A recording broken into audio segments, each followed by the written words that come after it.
سلیمان نے کہا کہ ملکہ کے امتحان عقل کے لیے اس کے تخت کی صورت بدل دو، دیکھیں کہ وہ سوج رکھتی ہے یا ان لوگوں میں سے ہے جو سوج نہیں رکھتے۔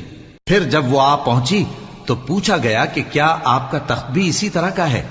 اس نے کہا کہ یہ تو گویا ہو بہو وہی ہے، اور ہم کو اس سے پہلے ہی سلیمان کی عظمت و شان کا علم ہو گیا تھا، اور ہم فرما بردار ہیں۔